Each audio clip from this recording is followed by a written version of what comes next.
III. He made a speech in the parliament and held close negotiations with the Prime Minister Keir Starmer and the NATO Secretary General Mark Rutte. The lawmakers of the UK were presented with the advertisement of by this person who is responsible for daily attacks against people and children. He was received by the British Parliament, and we remember in Canada they were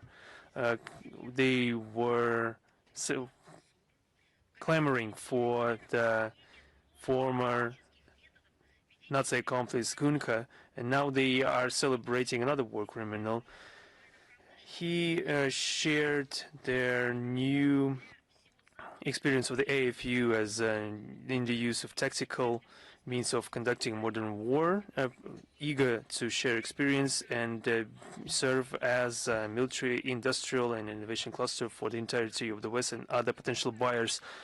They know that Zelensky has blood in his hands. He is just neck deep in blood of civilians, and he is a bloody bunker terrorist. And just to listen to him with his bloody proposals is simply baffling.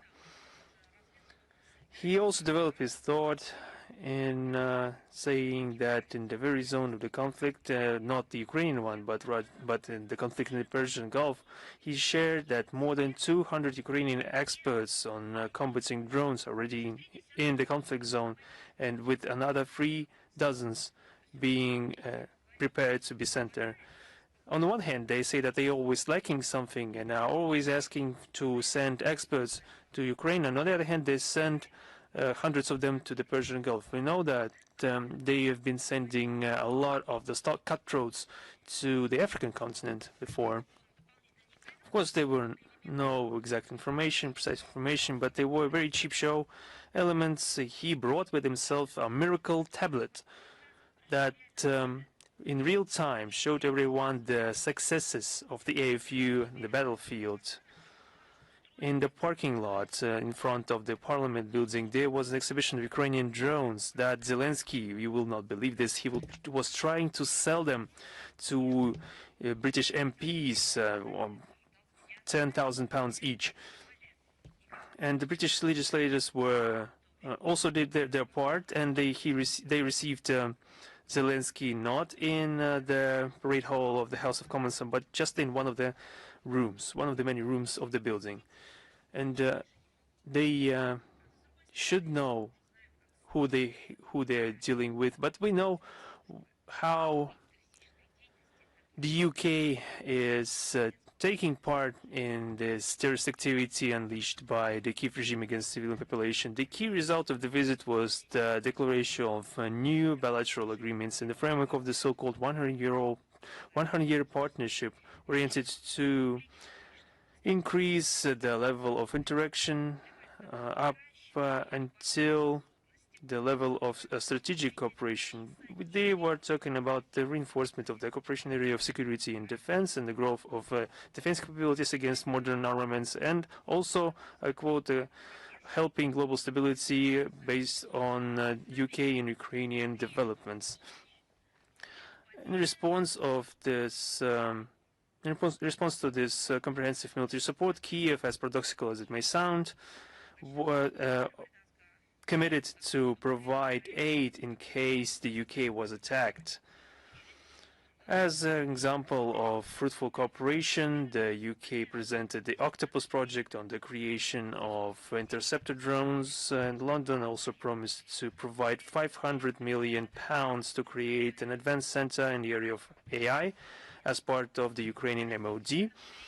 This is a part of UK's course to destabilize our region through broadening military cooperation with the terrorist Kiev regime, and also the attempt to learn the experience of modern war from those who they have long made lab rats in the geopolitical fight against Russia.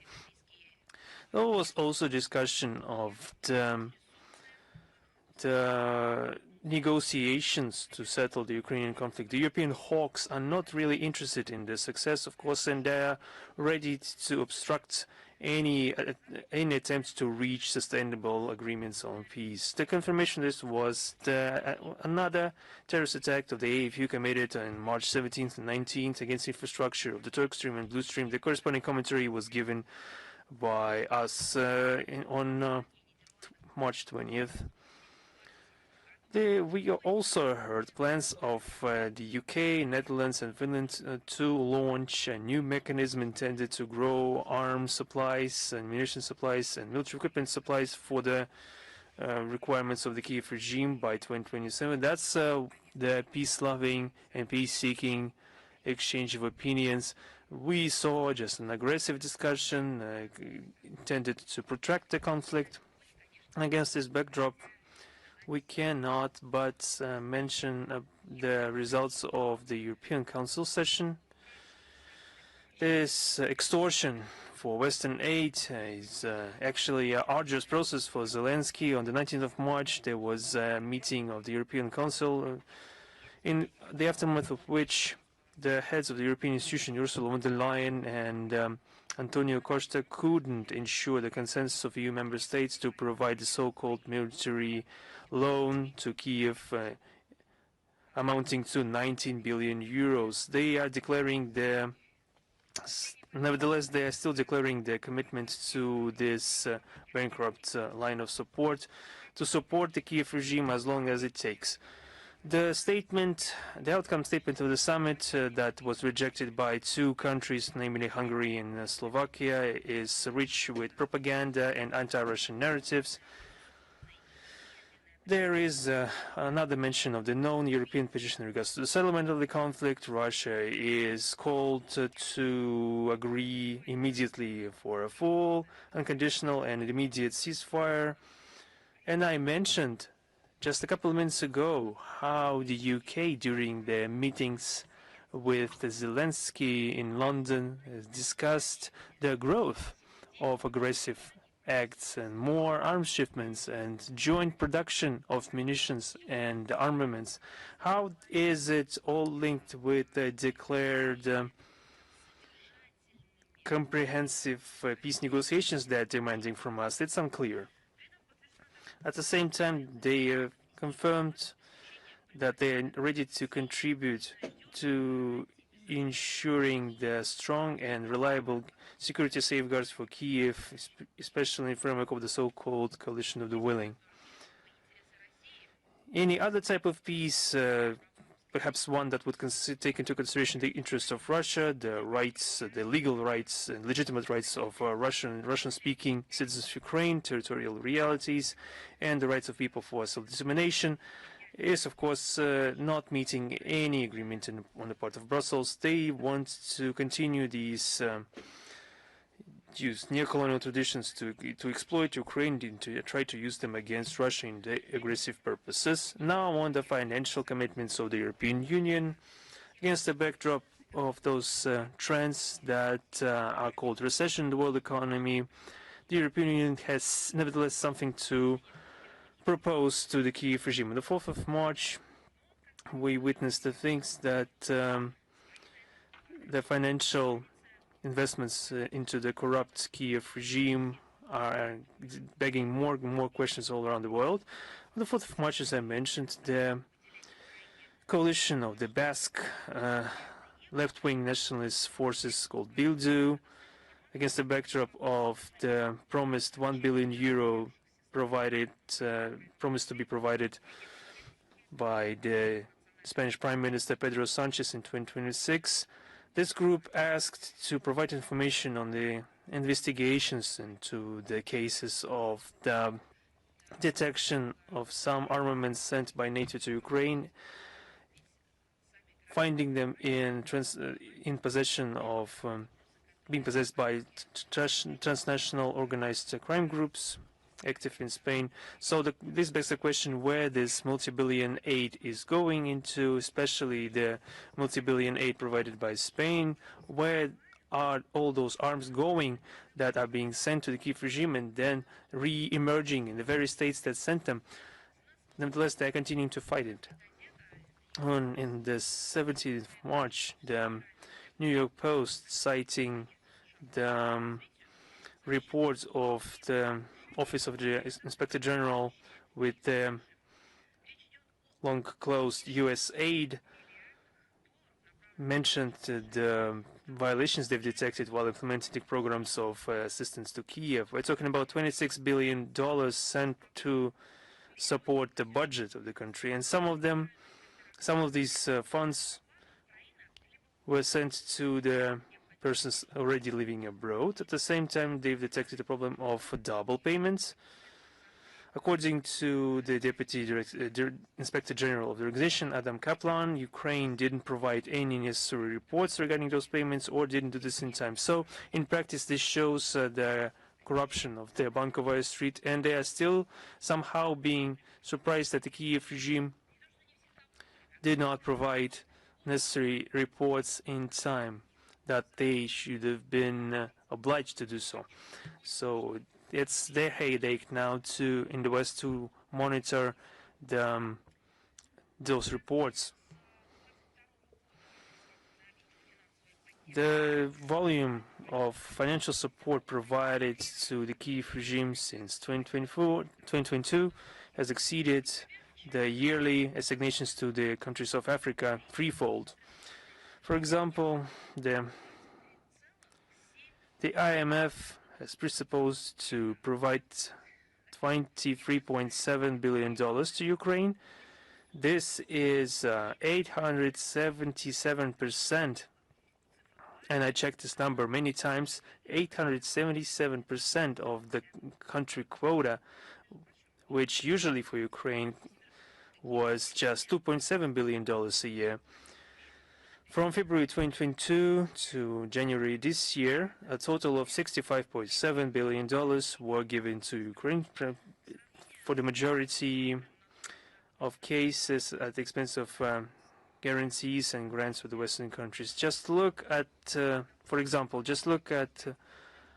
how much money the Western financial institutions are investing into development of countries of Africa. In 2025, there have been IMF loans approved for a total amount of $15.1 billion, including the fact that 13 countries of Africa south of Sahara with the least amount of revenues, only $9.1 billion were provided to the entirety of those countries. That's the mathematics that we are witnessing. These funds sent to the African continent is being provided to the areas where they are needed, into education and to food, etc. And when this money is provided to the Kiev regime, the intent behind that is murder. They are used for massacres and slaughter, for catching of people, for complete self-imposed cannibalism of the Kiev regime. On March 22nd, what kind of date is that? Today, I would like to talk about this date, especially and separately, several times. You'll understand why. On March 22nd marked the 80 years of the terrible tragedy in the Belarus village of Khatyn that was totally destroyed together with its residents. Back then, 149 people were killed back then. Do you know how many children were there? They were the children that were under 16. There were 75 of them. How they were killed. In this case, it is important. It is not a separate incident. It is not a disaster. It was not simply hostilities. The village of 27 houses was looted and burned down by the Punishers from the Battalion 118, Schutzmannschaft. It is a security police, and by SS soldiers from the Diverlanger Battalion, under the command of SS Sturmbannführer Erich Kernen. This unit participated in the extermination of Jews in Babi Yar, and in late 1942 it was redeployed to Belarus to fight partisans. Organizers and the perpetrators of the crime included not only Hitlerists but also Ukrainian nationalists from the western regions of the Ukrainian Soviet Republic. The Battalion 118 was formed in the spring of 1942 in Kiev from the especially trained in Germany members of the Bukovina Kuren. Zelensky, of course, continued to keep silence about the collaborationists of Ukrainian Banderovids. It is of no surprise. Remember how many times Zelensky took photos together with Ukrainian fighters, militants, on the background of the symbols of German nationalist divisions. So how can you remember what happened in Khatyn? Today, Ukraine openly glorify the successes of those who burned down Khatyn, the memorials to Stepan Bandera, Roman Shухevich, Andrei Melnik, and other Nazi accomplices who served in Battalion 118 exist in many towns. Streets, stadiums, other facilities are called in their honor. At the same time, they distort severely and rewrite history and continue attempts to wipe away the mentions about the true heroes who helped the world get rid of the brown plague. The recent examples. In March this year, in Kharkov, Neo-Banderovids took down the memorial plate in honor of the hero of the Soviet Union, Nikolai Titov. Under his command, the Guard Infantry Regiment 12 on July 14, 1944, crossed the river Naman, not far from the village of Marich. In Kharkov, again, the so-called decommunizators took down a memorial plate from a building, from a house where the hero of the Soviet Union lived, the Captain Trofim Pancheshny. He distinguished himself in 1943 during the crossing of Dnieper. Khatyn is a warning about what Nazism can lead to. When successors of Bandera again terrorize the Russian land, we cannot let the brown plague of Nazism to be spread again. It is necessary to so that justice catches up with everyone who follows this path of executions of Khatyn. We'll talk about this topic later on again. On March 20th in Kiev, the self-proclaimed Kiev Patriarch Philaret died on the 90 years. At the age of 98 years. He was known as a overzealous, power-seeking religious figure who, for his own ambitions, contributed to the establishment and deepening, to emergence and deepening of schism of the Orthodoxy in Ukraine. Philaret was at the different stages of the church hierarchy, was a permanent member of the Holy Synod of Russian Orthodox Church, Exarch of Ukraine, acting patriarch. In June 1990, he was one of the 3 candidates at the elections of the new patriarch of the Russian Orthodox Church, but gained the least number of votes. In October 1990, the Bishops' Council of the Russian Orthodox Church turned the Ukrainian Exarchate into a Ukrainian Orthodox Church, granting it independence in management. With the blessing of the new Patriarch Alexis II, Philaret became the head of the Ukrainian Orthodox Church in the status of Metropolitan of Kiev and all Ukraine. However, he wanted more. In 1991, on his behest, the Bishops' Council of Ukrainian Orthodox Church declared full independence and asked the Russian Orthodox Church for canonic autocephaly. In the spring of 1992, this address was considered by the Bishops' Council of the Russian Orthodox Church, that was attended by the Ukrainian priest as well.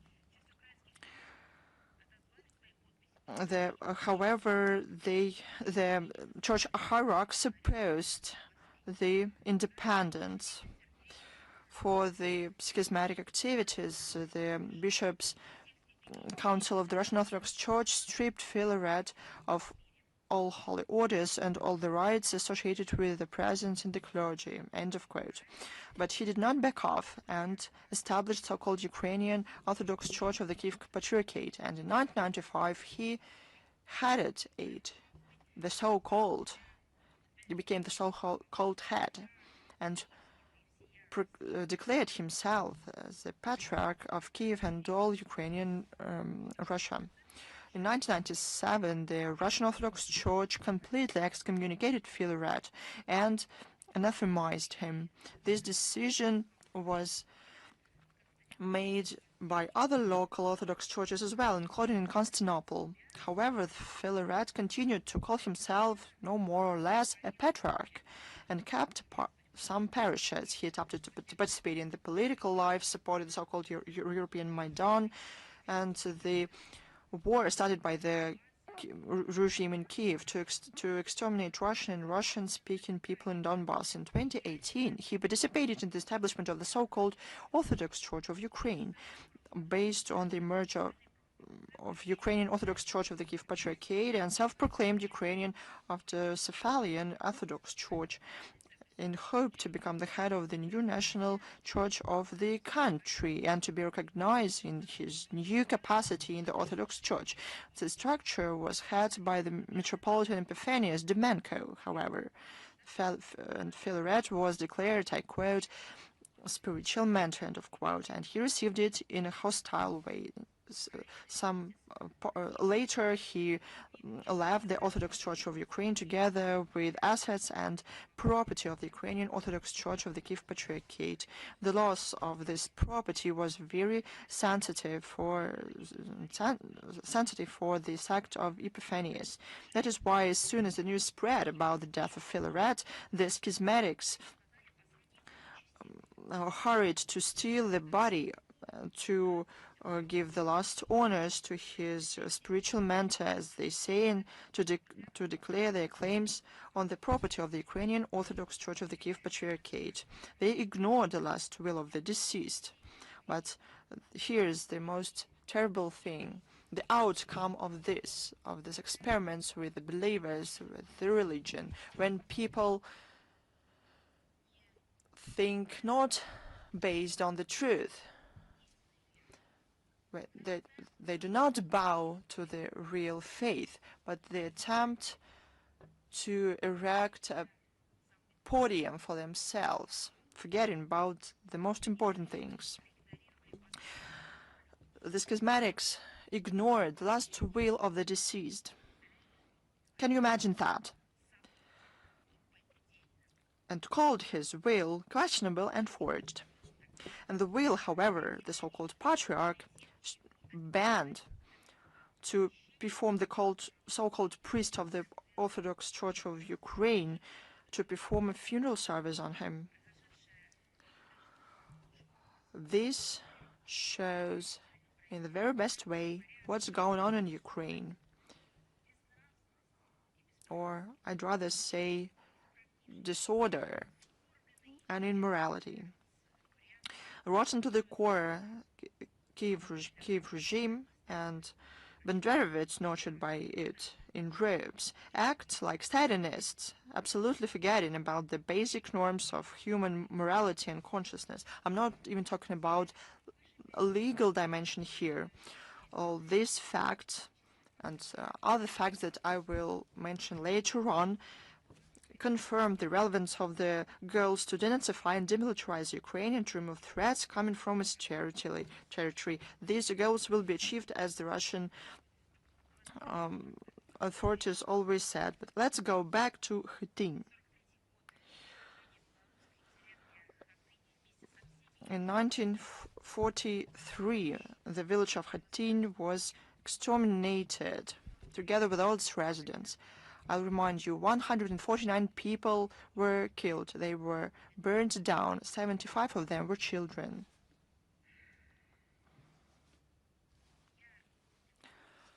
I know this story very well. I went to Khatyn a year and a half ago.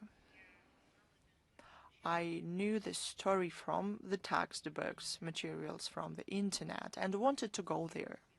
I did that.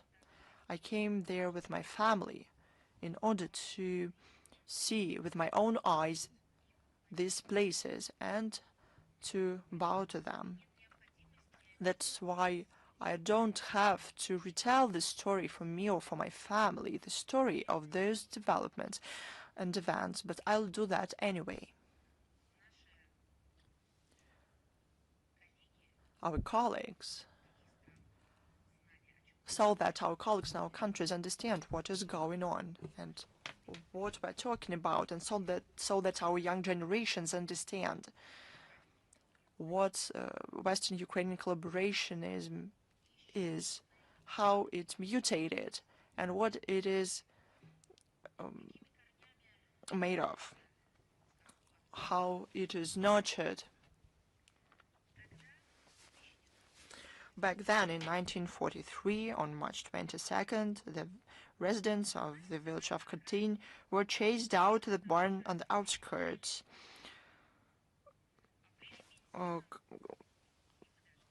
covered it with straw, doused with petrol, and set on fire. The wooden shack caught fire instantly.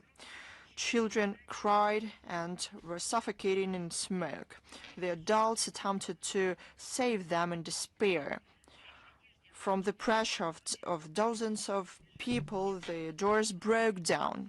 People in terror, in their clothes on fire, attempted to run away. Those who managed to escape the Nazis shot down with cold blood. As usual, in the Union Republic of Belarus, people remember the residents of all villages of Belarus killed by the German invaders and their accomplices during the Great Patriotic War. There is also very powerful and tragic words there, aside the cemetery of villages. It contains the graves to the villages that burned down as well. There are more than 200 of them, and this list goes on and is updated constantly. Every region, every district of Belarus has the Sisters of Khatyn, the villages destroyed by the Hitlerite invaders during the war. The memory of them is perpetuated in the monuments throughout the country. The main memorial site of the all-nation grief is the Khatyn Memorial Complex. It was erected on the place of the destroyed village, and this is a great and very powerful memorial.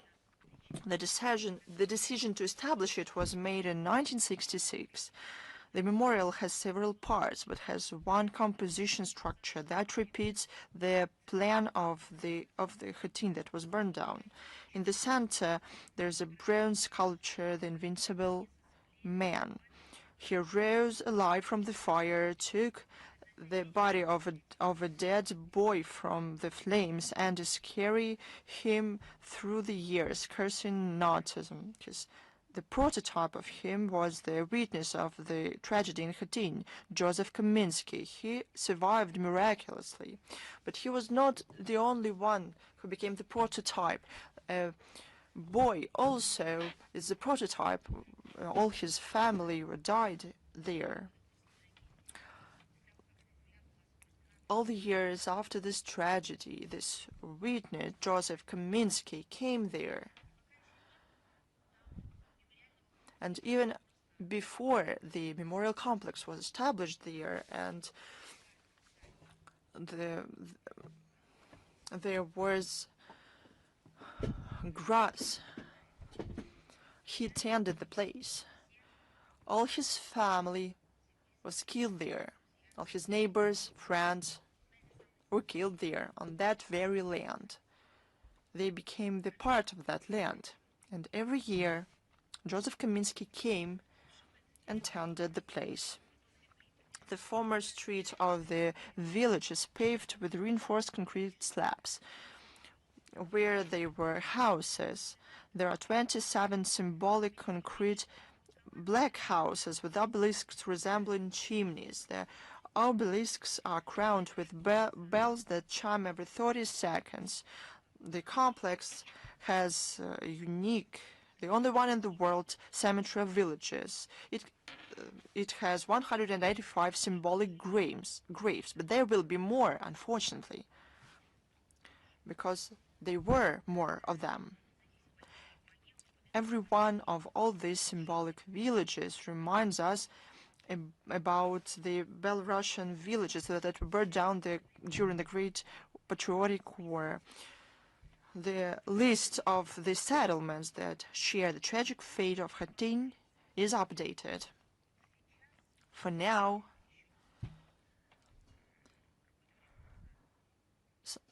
some time ago there were 285 of them, and now there are 290 of them. On March 19, 2026, the Memorial Complex opened a photo-documentary exhibition, The Forger Gave Us the Joy to Live. It is dedicated to the witnesses of the tragedy in Khatyn, the people whose fate is forever tied with this symbol of national memory and pain. The visitors can see unique materials from personal archives of the people in Khatyn. It is the living history of the guardians of the memory of the village that was destroyed. The number of visitors coming there is only growing. In 2026, more than 32,000 people visited it. It is 110,000 more compared to the previous year. On March 22nd, the leadership of all state bodies of the Republic of Belarus came to commemorate the memory of those severely killed by the Nazi punishers in the village of Khatyn. Together with the Foreign Minister of Belarus, representatives of the diplomatic corps accredited in the Republic also laid flowers to the eternal flame. I would like to say yet again that the tragedy in Khatyn is not a separate incident in the war. It is one of many thousands of facts that show a purposeful policy of genocide by the Hitlerite Germany against the multinational Soviet people. Especially violent mass extermination of civilians on the occupied territories was a part of the strategy of the Nazi Germany. These military crimes was actively and voluntarily, I'll underline that, voluntarily participated the collaborationists. They were Ukrainian and the Baltic nationalists were especially brutal. Almost all participants of the massacre in Khatyn, including the punishers from Battalion 118, were brought to justice. The last one to be brought to justice was the head of staff of this battalion, Grigory Vasura, in 1986 in Minsk. He was found guilty by the decision of the military tribunal and sentenced to death. But it is symptomatic that those who managed to hide in the western part of the occupied Germany, they managed to avoid justice. They included commander of the Battalion 118, Konstantin Smovsky, as well as another of other punishers. All of them lived, of course, in the US, Canada. It is easy to guess. Looking back, it becomes clearer that the society should know more about the atrocities committed by the traitors, including with the participation of the Ukrainian collaborationists in the burn down of Khatyn.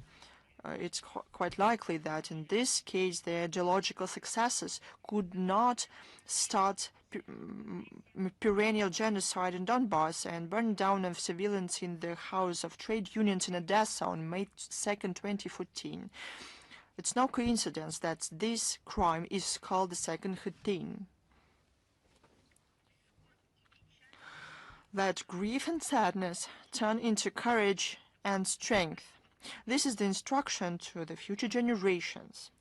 It is stamped on the wreath of memory, the collective grave in Khatyn. We won't betray this memory. The March 22nd. I told you we were going to talk about it. It is not only Khatyn and this tragedy. But the 22nd of March 2024, it's the tragedy in our country. The tragedy of modern period in our country. Russia suffered one of the most cynical, inhumane and bloody terrorist attacks committed on its territory. On that day, the terrorists, armed with automatic weapons, opened fire just some minutes before the start of the concert in the concert hall building that they subsequently set on fire, preventing those inside from leaving. Then the terrorists moved towards the Russian-Ukrainian border and were detained there. As a result of the terrorist attack, people were killed. I understand that it's impossible just to draw such parallels, but life, it does that. 149 people died. In Khatyn on the 22nd of March, 149 people died. Among the killed, the Russian Foreign Ministry employee, first-class specialist of the Department of Linguistics Support, Tatyana Repina, she was among the killed, and more than 600 people suffered injuries. Of course, our sorrow is with the families and friends of those who were affected by this horrible crime. Russian competent authorities have established the circumstances of the preparation of the terrorist attack. They have detained the accomplices. All of them appeared in court that delivered its verdict on the 12th of March this year. 11 accomplices were sentenced to life imprisonment. Another received 22 years imprisonment and 6 months, and 3 received 9 years and 11 months. The purpose was destabilization of political situation in our country. It confirms the terrorist nature of the Kiev regime, for which such methods have long become normal. Just look at the immoral action on the anniversary of this tragedy in the concert hall. This hellish flash mob launched by one of restaurants in Ukraine. The visitors are offered. Just have courage to listen to that all, because we must tell the international audience about what is now happening in Ukraine. So the visitors, on the day of the anniversary of the tragedy, at the Ukrainian restaurant, they were offered to mark this incredibly funny event, and those who ordered a set of hors d'oeuvre that was called Crocus City, they were offered 4 glasses, small glasses. But you know why 4? Because it's a number of terrorists.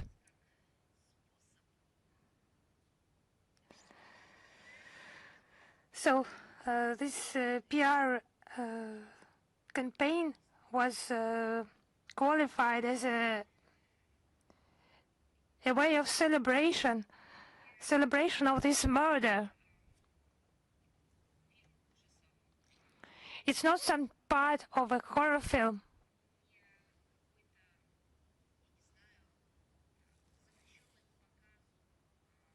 It's not some prohibited part of a telephone video of someone who is sick, who is a maniac. It's in the center of this state that gets multi-billion aid in weapons and money.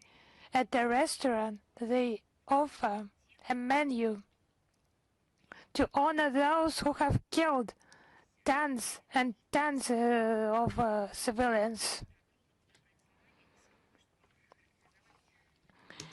Yes, it's just difficult to qualify that in words. It's just not evil acts, it's just sickness. And a crime, of course, because it does not fit into the moral norms and humanity. It's just inhumane. It's just beastly actions. And such ideas, they could appear only, yes, any ideas could appear in different heads and different communities. It's the issue of relationship of society to that, the relationship within the state. So such ideas, they bloom completely without any condemnation, only where hatred and inhumane Nazi ideology thrive. It's not against some specific person, it's just the situation, hatred, in general, is a condition of a soul. It's not just cynical mockery of the memory of the killed. It's just glorification of terrorists and their methods in the context of the sad anniversary of the events at Crocus City Hall and the sentencing of the perpetrators and accomplices of this terrorist attack. We know that the threats posed by international terrorist and extremist organizations, primarily ISIL, Al-Qaeda and associated groups, continue to escalate and to evolve. Risks grow of weapons and munitions subsequently spreading to neighboring regions. From Ukraine, Russia consistently advocates strengthening the UN Central Coordinating role and building the established international legal framework, abandoning double standards and hidden agendas, and not allowing the use of those problems, as well as terrorist groups themselves, as a tool of geopolitics and interference in international affairs. Our country supports the strengthening of counterterrorism cooperation with all constructively minded states, including within the dynamically multilateral developing forums as the CSTO, CIS, BRICS, and SCO. The surge in terrorism worldwide in recent years is largely provoked by Western interference in the internal affairs of sovereign states, primarily Iraq, Libya, Syria, and Afghanistan. It's about the Westerners politicizing the counter-terrorism agenda, using double standards. They do not consider terrorism an absolute evil, and do not adhere to a zero-tolerance policy towards it. For them, it's a tool for pursuing neo-colonial policy, pressuring sovereign states and ensuring their own dominance. Russia finds it unacceptable, and we will continue to fight this evil with all the available means. In Ukraine, we are witnessing Westerners deploying terrorists and extremists to achieve their own geopolitical objectives. Nurtured by their Euro-Atlantic curators, the terrorists just commit their crimes, destroying civilian infrastructure and killing civilians. The Kiev regime employs terrorist methods itself and cooperates with international terrorist groups, also for fighting against legitimate governments, particularly, as I have already mentioned, today in Africa, on the African continent. Ukraine has been turned into a true logistical hub from where Western weapons are distributed throughout the world, falling into the hands of both criminals and terrorists. And what is now happening in Ukraine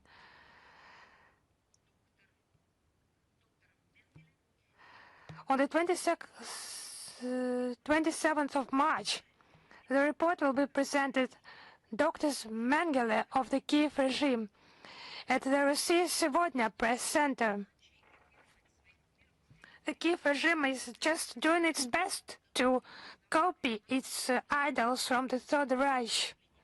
The report has been prepared by the International Public Tribunal under the chairmanship of Maxim Grigoriev. It's yet another confirmation of this vicious practice. I would remind you that the name of Dr. Josef Mengele has become a common word for inhumane experiments. He conducted them on prisoners in concentration camps in Nazi Germany. And after the Nuremberg Tribunal, it has become a synonym for sadism, cruelty, inhumane treatment of prisoners, and the complete disregard for medical ethics, as well as basic principles of humanism and morality. By the most modest estimates, his victims number in tens of thousands. It would seem that such inhumane crimes would have been left in the last century, along with all the horrors perpetrated by the Nazis and their collaborators. But the testimonies from prisoners, they testify to the contrary. The Nazi essence of the Kiev regime is just actively demonstrated love for the symbols of the Third Reich and also the inhumane treatment of the wounded. The details recounted by Russian servicemen who returned from capacity are capable of horrifying even the most hardened cynics. For the second time today, I would ask you to be courageous to hear all that. For those people who are not prepared, it will not be simple. I mean amputation without anesthesia, deliberately inflicting pain by inserting medical instruments into wounds, using prisoners for training exercise for medical students, striking broken bones. It has become a routine, unfortunately, for many Ukrainian doctors. I do not know to what extent this word is applicable here, but those medical workers, they have clearly forgotten the Hippocratic oath. They just exchanged it to the Josef Mengele oath. All the facts presented in this report are not just some accidental cases. It's not just one-off case. It's a manifestation of inhumane, endless, sadistic tendencies, not of a single doctor, but it's systemic phenomenon now. Obviously, it's not about single cases, some specific persons. No. It has become a pandemic for doctors in Ukraine who are allowed to treat prisoners of war. It's a systemic phenomenon, I would repeat, and it's being supported at such a level, in such a format, by the Kiev regime. They are aware about that, and they consider it an absolute norm and do nothing about that. But not all doctors in Ukraine just are ready to ignore the norms of humanity, but of course not. But the number of those who participated in that sadistic bacchanal, it's just shocking. And doctors mentioned that they were prohibited from giving painkillers to prisoners of war. According to the Geneva Convention on Vancouver, have they not heard about such a document? The treatment of prisoners of war, it should always... I don't know how to put it. It sounds banal. Everyone is aware of that, remembered, and many generations, they have known that prisoners of war should be treated humanely. Any unlawful act resulting in the death of a prisoner of war in the custody of a country or seriously endangering a prisoner's health, they are prohibited and must be considered as a grave breach of the Convention. No physical or mental torture or other coercive measures may be applied to prisoners of war. But atrocities against Russian prisoners of war constitute war crimes that have no statute of limitations. So everyone will be responsible for that. Ukrainian leaders, heads of Ukrainian medical institutions who gave criminal orders to those doctors who carried out those crimes. On the 27th of March, it will be GIMO diplomas presented to veterans of the special military operations who participated in the program of additional training. Urban Infrastructure and Territorial Development Manager Sergei Lavrov will preside this ceremony, and among the honored guests will be the State Secretary and Deputy Minister of Defense Anna Tsivilova, GIMO Rector Anatoly Torkonov, Head of the Main Directorate of the Ministry of Foreign Affairs Khatyn, and heads of the regions will be attending. Those who have sent students to that program. The 2-month training took place at GIMO's Odintsova branch. 29 veterans participated from St. Petersburg, Vladimir, Kaluga, Leningrad, Lipetsk, Moscow, Nizhny Novgorod, Novgorod-Orbsk, Pskov, Ryazan, Smolensk, Tver, Tula, and Yaroslavl regions. It was not only for career military personnel, but civilian professions, economists, engineers, medical workers, and many other professionals. This program, at the request of Sergei Lavrov, includes 7 training modules, independent project work, practical training at infrastructure facilities in Moscow and Moscow region. Today, it's a major in-person program for special military operation veterans, and in the current conditions when high demands are before the state civil servants, it's the combat experience and psychological fortitude of patriotism will be in demand in regional and municipal governments. The Russian Ministry of Foreign Affairs and its subordinate institutions will continue to contribute to the implementation of Vladimir Putin's directive to train highly qualified managers from among the special military operations veterans. And they will continue to serve their fatherland in a new field.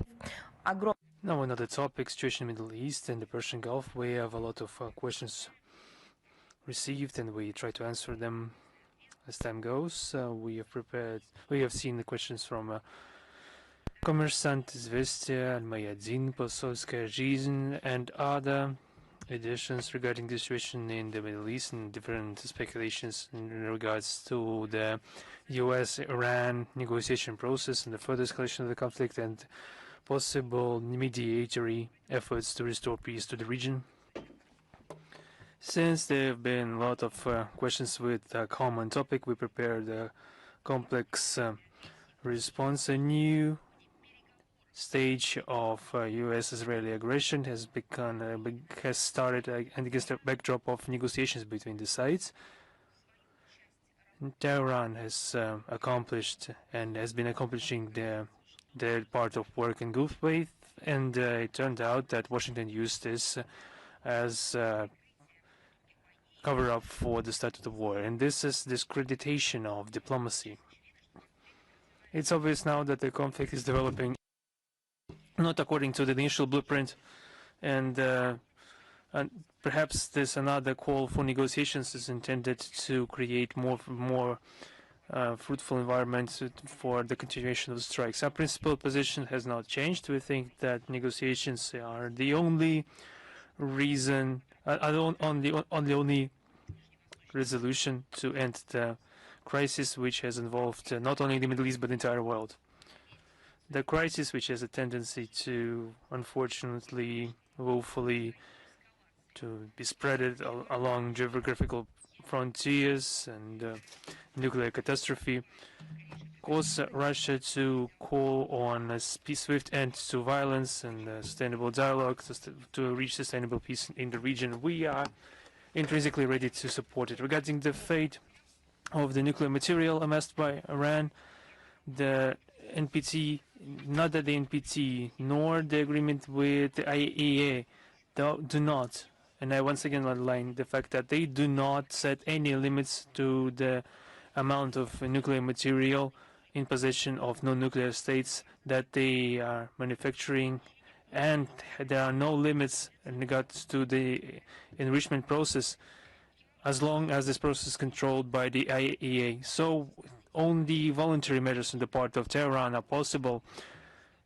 without any infringement upon the sovereign rights of the Islamic Republic of Iran. Only Iran has the right to dispose of their nuclear material as they see fit. Another aspect of a topic that we regularly commenting about, and we're providing speedy replies to the questions. Our representatives and ambassadors and permanent representatives at the international organizations make statements in that regard, provide evaluation of the unfortunately only growing crisis that we're witnessing before our eyes. I will not repeat myself, but in one aspect I would like to have some addition. During the strikes of March strikes of the US against Iran, many UNESCO sites included in the list of World Heritage sites have been damaged, including the Palace of Golistan in Tehran and the Mechet Jame, Palace of Chehil Sotun, and the components of the Meydan Imam Square. On the 2nd of March, the Internet portal of UNESCO published the statement condemning the destruction in Iran without mentioning any initiators or participants of the conflict, and calling on all sides, very interestingly, to abide by the UN Convention on the Preservation of the World Cultural and Natural Heritage of 1972 and the Hague Convention on Protection of Cultural Valuables in case of armed conflict of 1954. On March 11th, the director of the Center of World Heritage of UNESCO, Lazar Elundo Asomo, and the press secretary of the Organization on the Issues of Culture and Priority Africa, Munia Giovano, have made a statement against this damage to the cultural heritage of the entirety of the Middle East and Iran. The American-Israeli aggression against Iran already led multiple fatalities and a lot of suffering. Children are dying. The healthcare system is suffering. Thousands of people have been left without shelter and were forced to leave their homes. The region is threatened by a very real environmental catastrophe. Against the backdrop of those tragedies, we shouldn't forget about the real danger of destruction of our worldwide heritage, our cultural heritage. Everything that forms us as a civilization is cultural and historical diversity and is a material manifestation of the history of mankind. On December 29, 1947, back in 1947, while making a statement during the opening of the Rerich paintings exhibition, first Prime Minister of India, Jawaharlal Nehru, mentioned that the Russian painter and thinker tried, even before the start of the Second World War, tried to initiate a multilateral covenant to protect cultural valuables. But as he himself admitted, Mr. Nehru, he said that such agreements are quickly forgotten during wars. We have relevant conventions right now, not the multilateral documents. However, as the events in Iran show, a threat to lose the unique masterpieces of the past forever has not gone anywhere.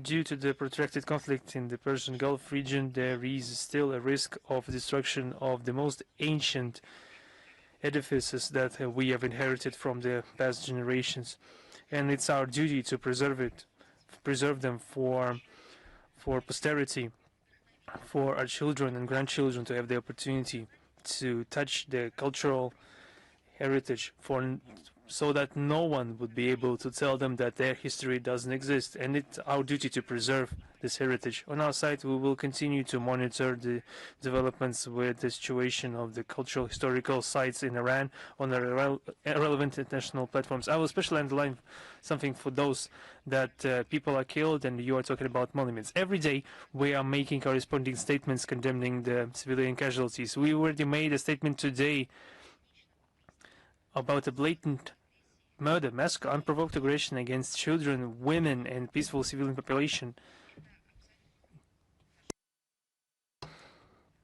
In this case, the civilian suffering is has our undivided attention. We need to use every opportunity to stop this monstrous bloodshed.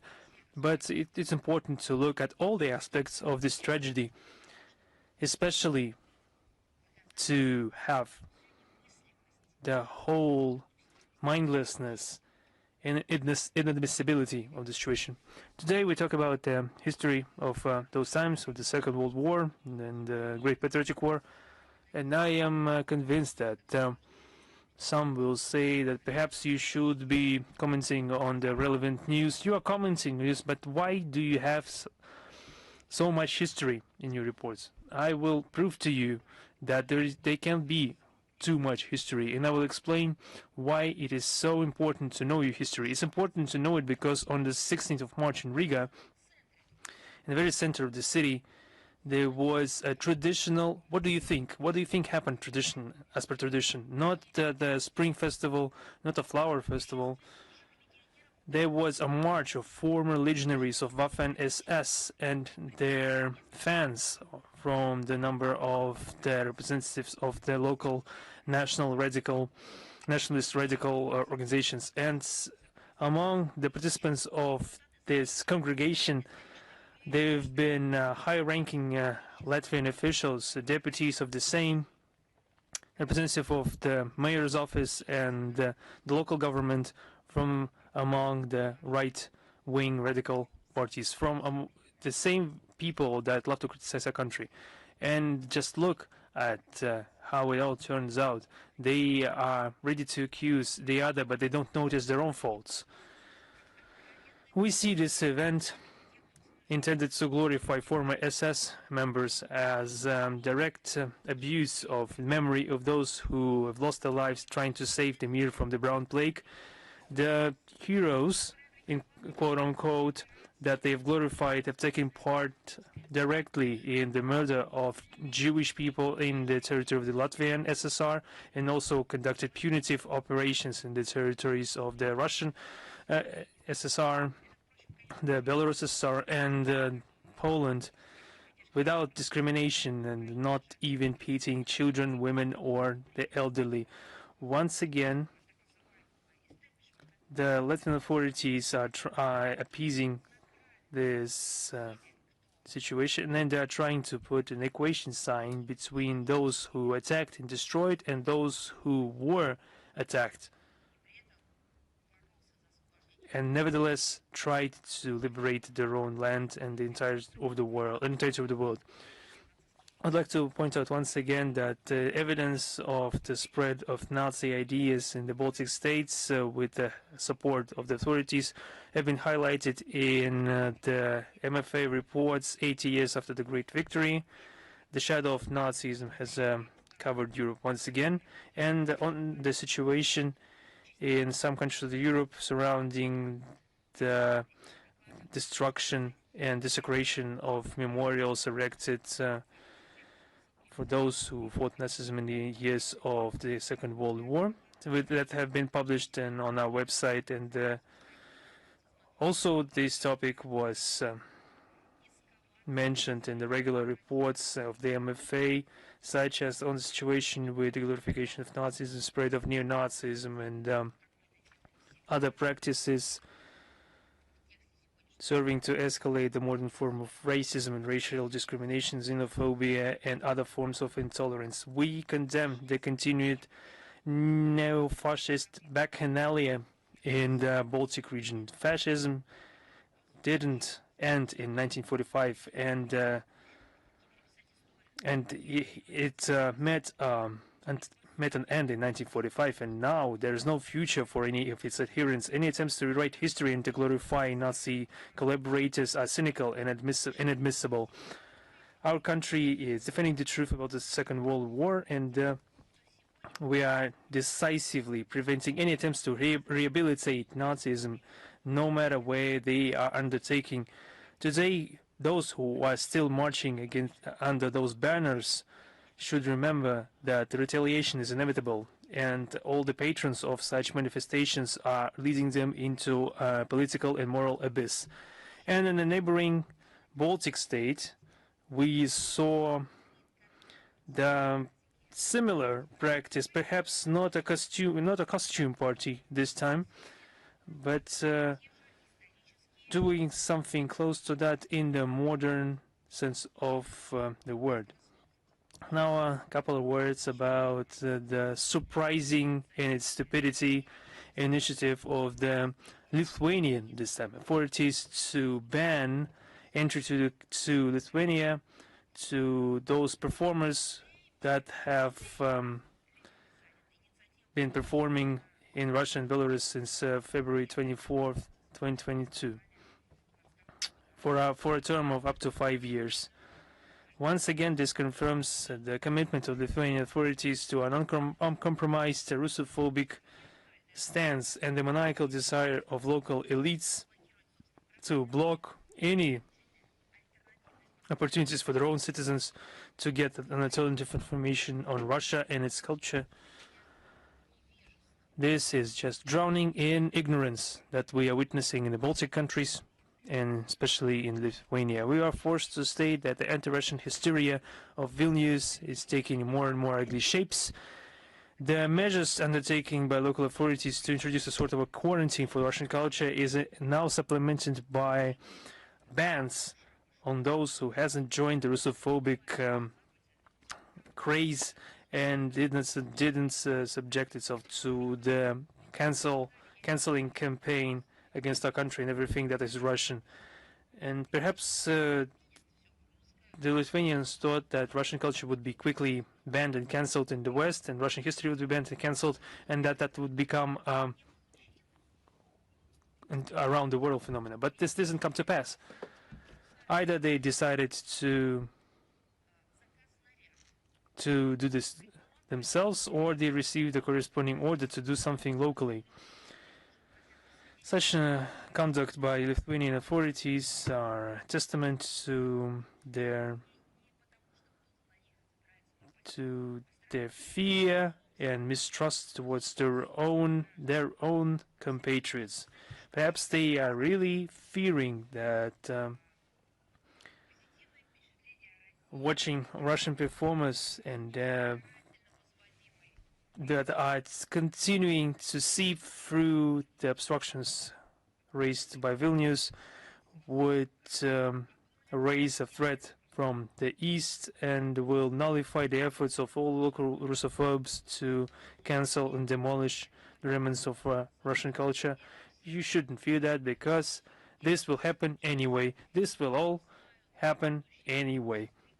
And the coming generations of the Baltic states will, in one way or another, find out which deplorable role was played by the preceding regime in their countries, implementing the worst possible practices inherited from Nazism, racism, and other different types of xenophobia.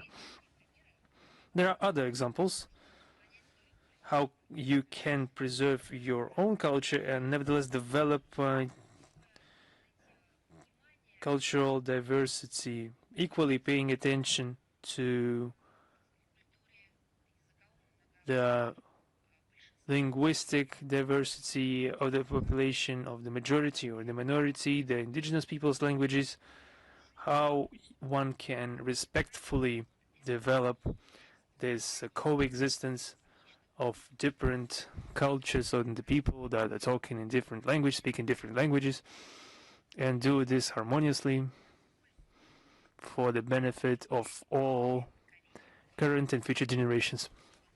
There have been a lot of questions in regards of what is being done in our country to preserve the language heritage of the indigenous peoples of the Russian Federation. We prepared an answer, and I think that this is a good counterexample of how other countries and Western countries, while they are conducting these cancel campaigns, erasure of identities, and we are doing the other thing.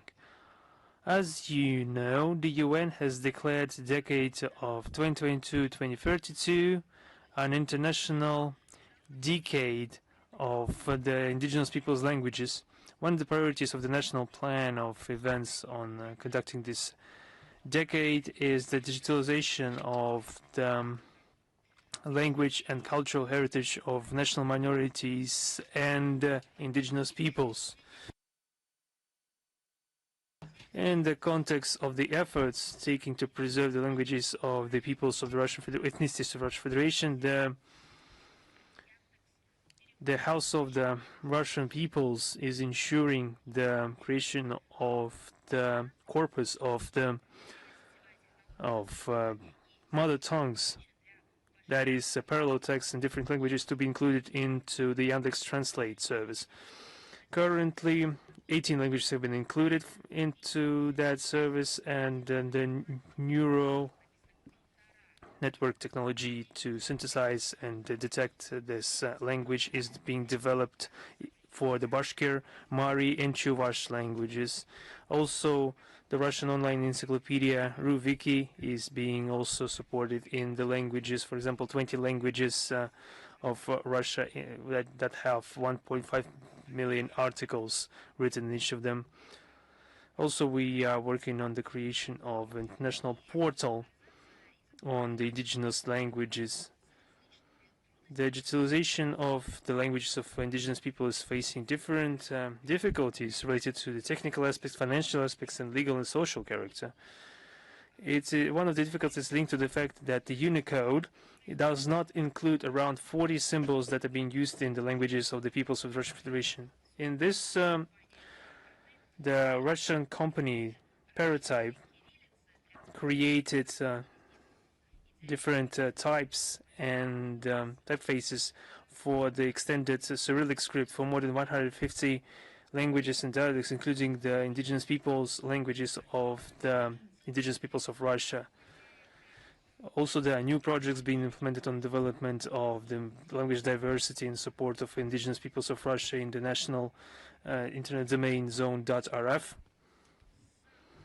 Since August 2025, the .rf domain has been supplemented by the capability of registering the use of websites with the use of 26 additional Cyrillic characters, being part of 18 state languages of the entities of Russian Federation, the languages of Adygea, Abazin, the Altaic, Bashkir, Buryat, Ingush, Kabardin and Cherkess, Kalmyk, Komi, Mari, Tatar, Tuvan, and Udmurt, Hakas, Chechen, Chuvash, Ossetin, and Yakut, and other languages.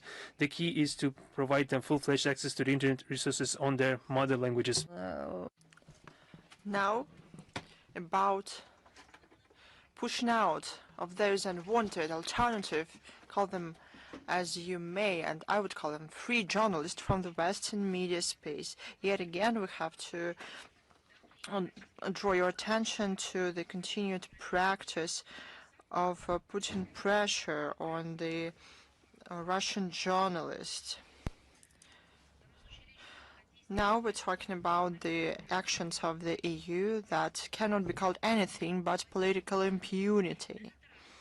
This time, the Austrian authorities distinguished themselves. They initiated the procedure to revoke accreditation from the TASS bureau head in Vienna, Maxim Cherevik, with consequent de facto pushing him out of this country. As we learned, the journalist received a notification from the agency of the Federal Chancellor of Austria in charge of the work with foreign journalists, among other things. The document reads the cancellation of his journalist accreditation with a requirement to return the irrelevant press card. The basis for the procedure is claimed to be the results of some routine security check ostensibly conducted after the Russian journalists applied to participate in the 32nd session of OSCE Council of Foreign Ministers in Vienna on December 4th through 5th, 2025. We noted the fact that the wording of this notification also word by word copies the similar notifications received in 2024, the test journalists Arina Davidyan and Ivan Popov. Back then, it resulted in the official refusal by Austria to extend their resident permits and their consequent expulsion from the country. This operation, the Austrians conducted despite the existing press accreditation of Russian correspondents at the UN office in Vienna. At the same time, we see awkward attempts of the Austrian side to present it as the consequences of some technical procedures and checks. This shows at the very least cynical. How many times should we send new journalists to Vienna? Once a year? What is the time frame here? Let's call a spade a spade.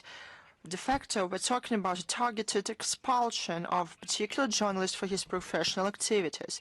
We see these actions as conscience and politically motivated pressure on the Russian media, as well as the serious violation of the international obligations of Austria, including within the OSCE, to ensure freedom of expression and indiscriminatory access to information. This practice is nothing more than the cleansing of the information space from alternative points of view that is conducted via political censorship. The Austrian authorities should realize their responsibility for the degradation for the situation in the freedom of media and draw relevant conclusions.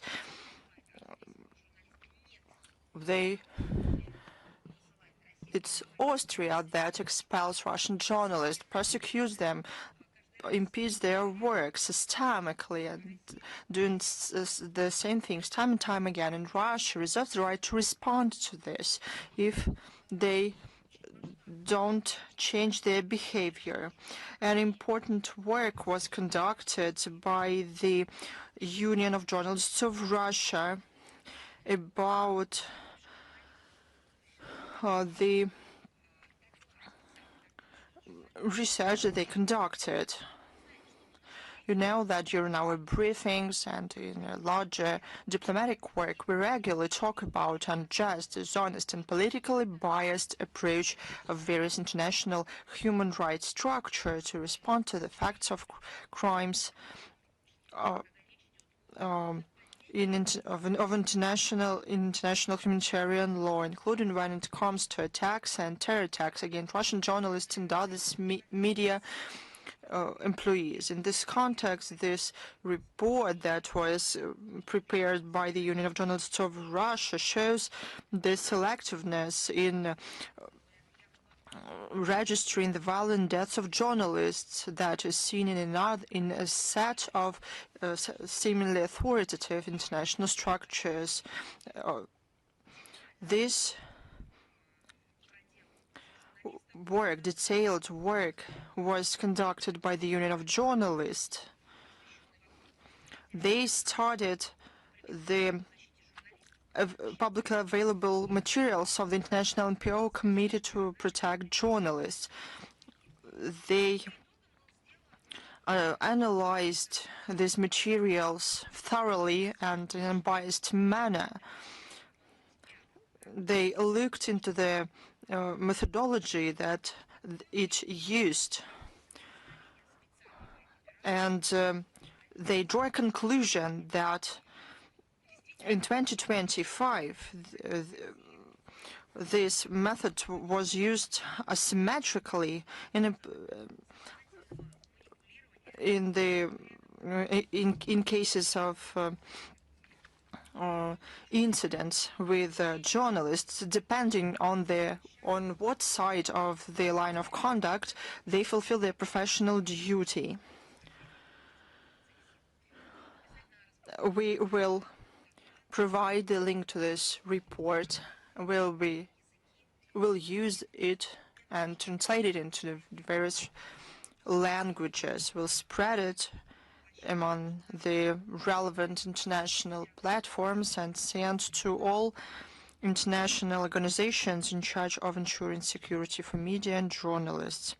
We received a lot of questions asking to comment on the exercises at the Korean Peninsula. We witnessed escalation of tensions on the Korean Peninsula in south of the peninsula since March 9th through 19th. The U.S. and the Republic of Korea held regular joint military exercises, freedom of shield. Officially, they were claimed to be of defensive nature. However, judging on the contents of the events that they trained and the use of military equipment, these maneuvers are nothing but open preparation to war. It is clear that such military activity of Washington and Seoul don't contribute to reduction of tensions. This won't help to reframe the situation to the political and diplomatic track settlement. While the ruling elites in the U.S. and the Republic of Korea seek more military pressure and sanctions on Pyongyang, we won't see any possibility of positive chances on the Korean Peninsula. We are sure that the only total abandonment of aggressive steps and the account of concerns of North Korea can lead to more security, long-lasting peace in this region. On March 23rd, during the official visit to the Russian Federation of Prime Minister of the Government of Social Republic of Vietnam, Pham Minh Thien, and an intergovernmental agreement on cooperation in building the first nuclear power plant on the territory of Vietnam with the participation of Rosatom State Corporation was signed. The agreement lays a legal framework to implement a large-scale project, including the construction of 2 energy units designed by Russia, the maintenance, supplies of fuel and staff training. Rosatom has all the necessary expertise. It has built 41 energy units in 11 countries. The building of the first nuclear power plant will help ensure an energy security of Vietnam and will give a powerful impetus to expanding cooperation in adjacent regions. One more event that took place, I'll tell you briefly. You'll learn more about it from our social networks. We will give more detailed information there. On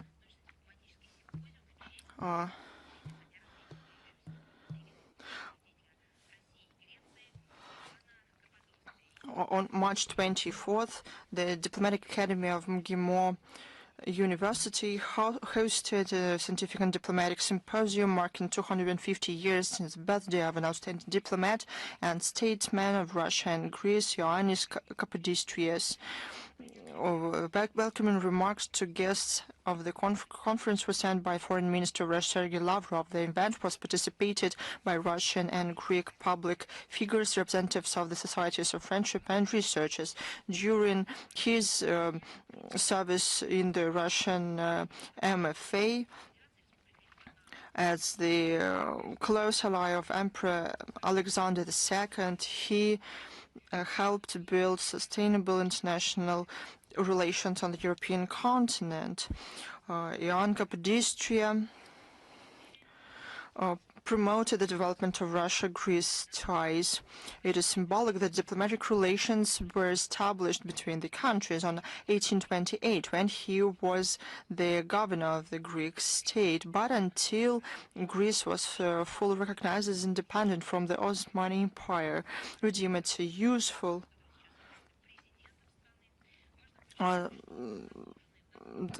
such events to be held. In our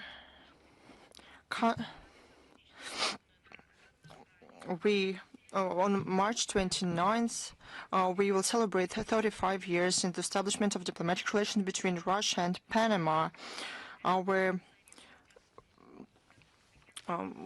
relationships go back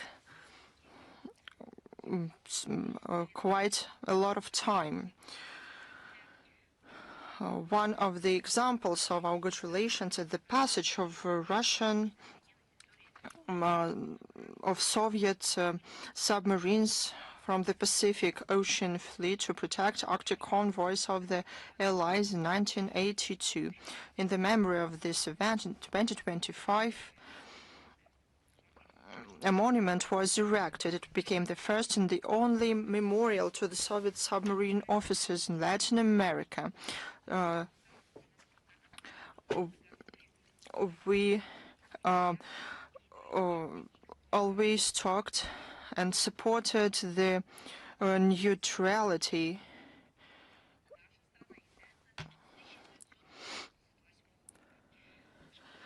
of the legal status of the Panama Canal enshrined in the treaty concerning its permanent neutrality and operation of 1977, and Protocol to which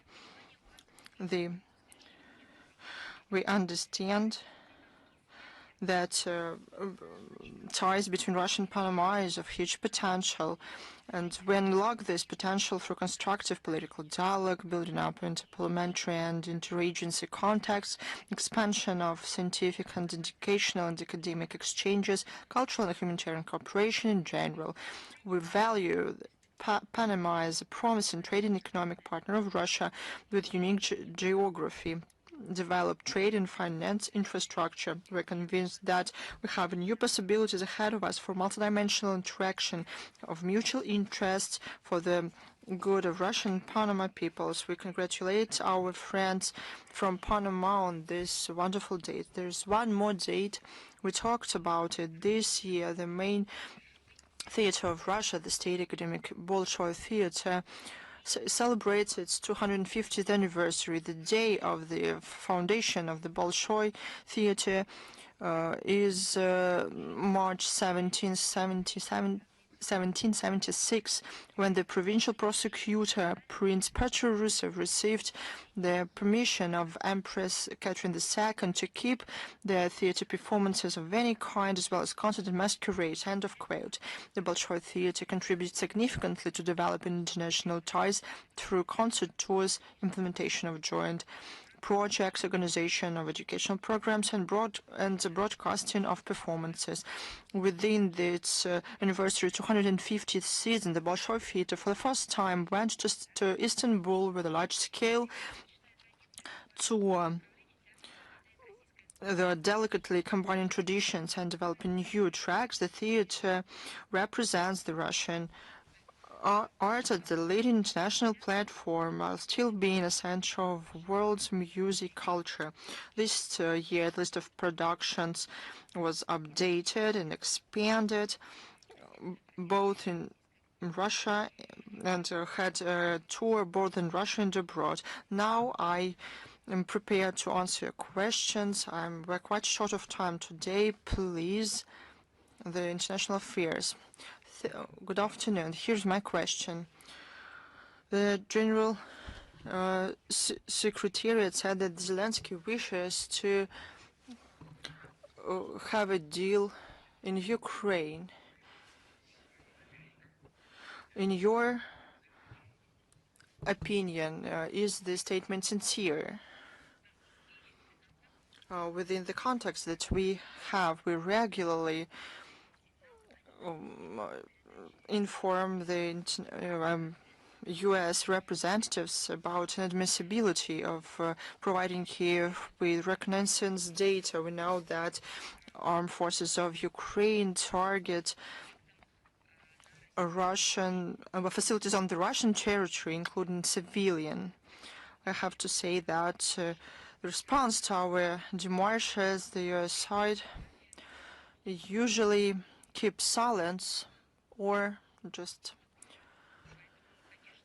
does not provide substantial information. But this is a very relevant issue. Is RIA Novosti with us? Yes, Madam Zakharova, good afternoon. We have one question, if I may. What can you say about the outcomes of the EU summit of March 19th in Brussels?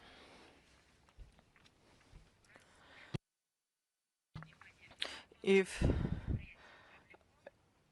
this event caught your eye, on March 19th, the session of the European Council yet again confirmed the anti-Russian approach, but not only the countries themselves, but only the regimes that are established there. The joint statement published following it on behalf of 25 member states are full of EU propaganda and Russian stamps, or memes, if I may say. Instead of looking for possibilities for diplomatic solutions, the aggressive European majority is still focused on building up efforts to support the Kiev regime and to torpedo initiatives, as we saw from this event aimed at peaceful settlement of the conflict. Under the pretexts of the existential threat coming from Russia, the European Council confirmed their wish to increase their defense capabilities by 2030. However, bureaucrats in Brussels keep silence that they do that at the expense of decreasing other budgetary means. First of all, that go for social matters. Probably they think that they can insult in other ways their own people. But this will end up in certain sentiment in their own country. But what will be the way out? Bucha on the European continent. But all their actions will be paid for by the future generations of Europeans. As to the situation in the Persian Gulf, the leaders of the EU managed to agree upon only a statement with a number of critical statements against Iran. On the example of the developments in the Middle East, the inability to act of the EU is not only clear, but it is outrageous. We took note on the call on of the European Council to respect the rights of nations for self-determination and ensuring the freedoms of navigation.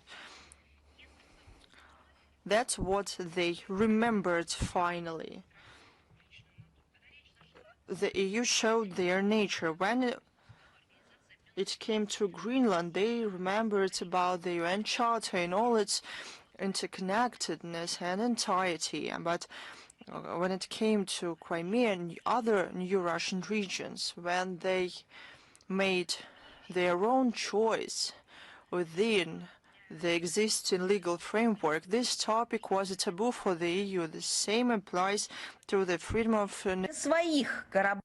and ensuring the passage of their own vessels in the Strait of Hormuz, while simultaneously using force to restrict the movement of vessels carrying cargo in the interests of our country. So that was the topic for the recent European Council as well. Not developing some strategy, no breakthrough decisions adopted, just a lack of goodwill and silliness. And that was their helplessness, their own helplessness, populist statements about unbalancing the energy markets and decreasing energy prices. So what they banned for themselves to buy energy resources from one of the main suppliers, Russia, they did not think about it. They did not think about correcting the European emissions trading systems for greenhouse gases in order to somehow decrease the burden of energy enterprises. So their purpose is economizing energy, but not reasonable. But what is the result of their recklessness, their own recklessness? And the desire of the Europeans to impose their notorious green standards on everyone. It's just double standards. When Brussels is undermining European energy security itself, destroying it, it's just their green agenda. And such measures could have not cosmetic effect, but some illusionary effect. When the energy has been turned into some Achilles heel for the European Union. I do not know how to name it. They are not ready for actions. It has become a really complex situation for them. So, hello, Madam Zakharova, is Vestia here? How can you comment on the Israeli ambassador interview, where he mentioned a unilateral official stance of Russia contrasting with the level of cooperation of our country. So I would be surprised if our position would be bilateral, because our country has its position. It's the position of the country, not a side to the conflict, but a country, where the approach is formed. And it's important to underline that. Yes, I have seen that interview at your media outlet. Yes, it's necessary to underline that the position is based on facts. It's not just today's situation. It's a balanced position based on facts, with the understanding of the historical process and with the analysis of what will happen in the future. Yes, we have started the mentioned interview. Yes, of course, the fact is stated that Russia and Israel are linked with friendly relations. Yes, we will not argue that.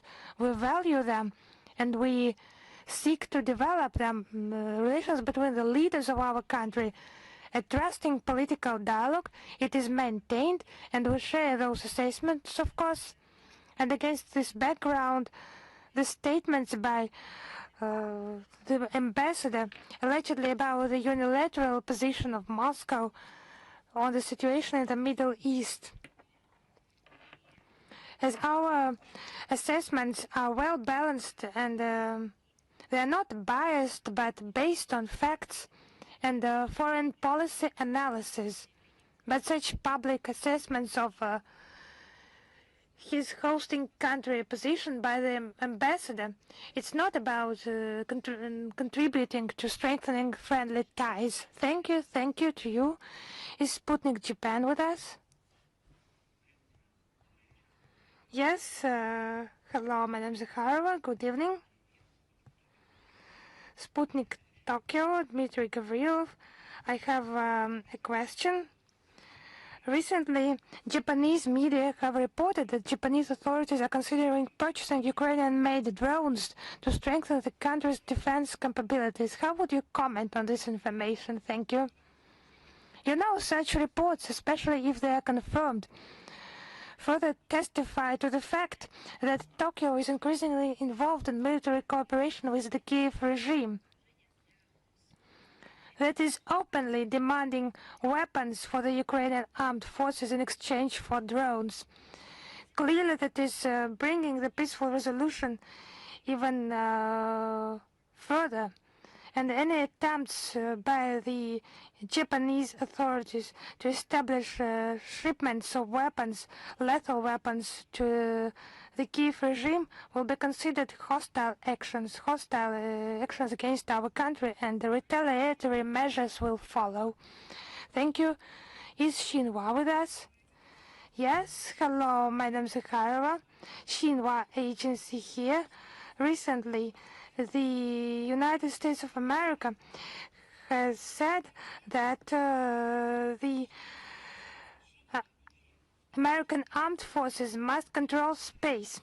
It indicates U.S. intentions to deploy weapons in outer space, and China consistently opposes the militarization of space. How do you assess U.S. actions in this area, and does this pose a security threat to international community? Yes, I would like to clarify. Will the United States control, according to those statements, the entire space or some part of it? Yes, it's a rhetorical question. Actually, we have commented in detail this U.S. statement on the 19th of March. They are becoming increasingly aggressive, and officials in Washington openly declare their intention to secure military dominance in near-Earth space. It's a rapidly deteriorating situation in space security, growing threat of space becoming an arena for armed confrontation. We are convinced that any armed conflict in orbit would have catastrophic consequences for the long-term sustainability of space activities and the prospects for space exploration for all states without exception. And at the same time, let us not just make some preliminary statements, but it will depend much on coordinated actions by the international community. Initiative to prevent arms race is very much in demand, and developing legally binding instruments and the Chinese-Russian draft treaty on the prevention of the placement of weapons in outer space and the threat or use of force against outer space objects. It could be a basis for that. We will continue constructive efforts to strengthen space security in close coordination with the People's Republic of China, among others. Thank you very much. Thank you. Is Reuters with us?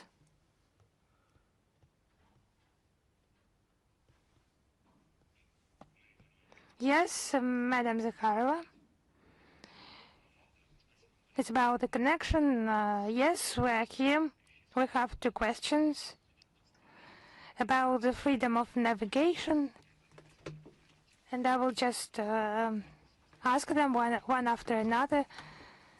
Last Friday, it was reported that the French Navy detained the oil tanker sailing under the Mozambican flag in the Mediterranean Sea.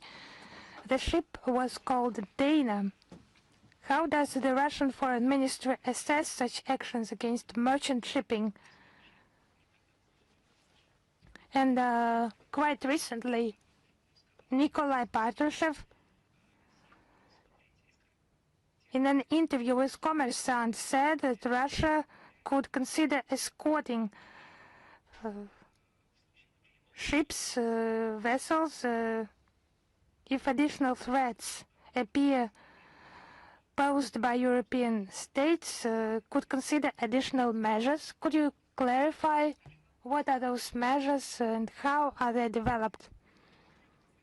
So let me start replying from the beginning. Recently, we have repeatedly commented on such controversial actions by Western states. On the 23rd of March, we published a detailed and comprehensive statement by the Russian Foreign Ministry in that respect. We think that such actions are unacceptable, impermissible, and gross violation of the 1982 UN Convention on the Law of the Sea. We will use all the tools we have, legal tools, in order to ensure the respect for the principle of freedom of navigation.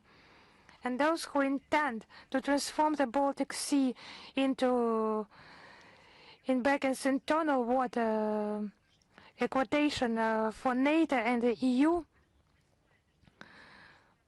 such measures will not go unanswered, and we will use all the available means. So we support the 1982 Convention, resist to neo-colonial dictatorship, and stand for the unification in order to protect the legitimate interests of maritime carriers. So we think it's unacceptable to turn the maritime space into a zone of confrontation, and actually to return to piracy, but at a new technological level. So why has the international community worked so hard on preserving the international regulation?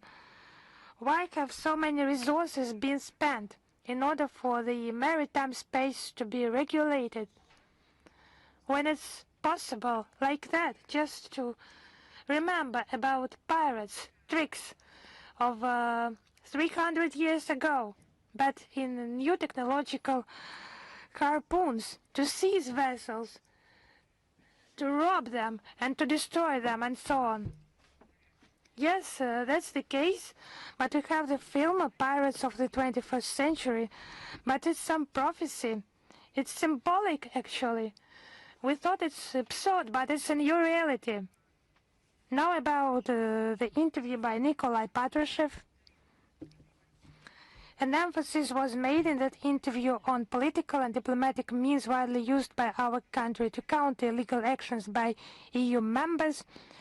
They are not always effective. It's obvious in that regard the competent authorities have developed and implement a whole range of appropriate actions. Specifically, measures are being envisaged to escort Russian-flagged vessels, and the special measures to install protective equipment on board vessels and other measures, but I will not go into detail here because it's not my scope, but any unfriendly measure will meet with a proportionally strong response. We have the necessary means and capabilities available. Thank you very much. Thank you. Is Town News with us? Yes. Hello, Madam Zakharova. Hello. Town News Information Agency, Georgia.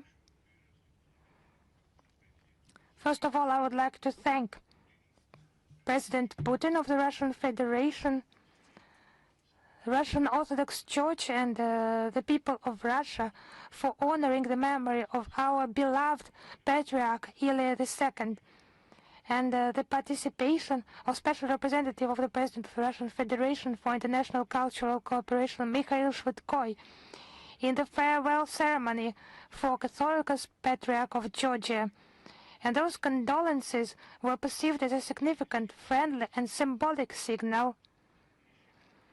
What do you think will be further practical and diplomatic impetus?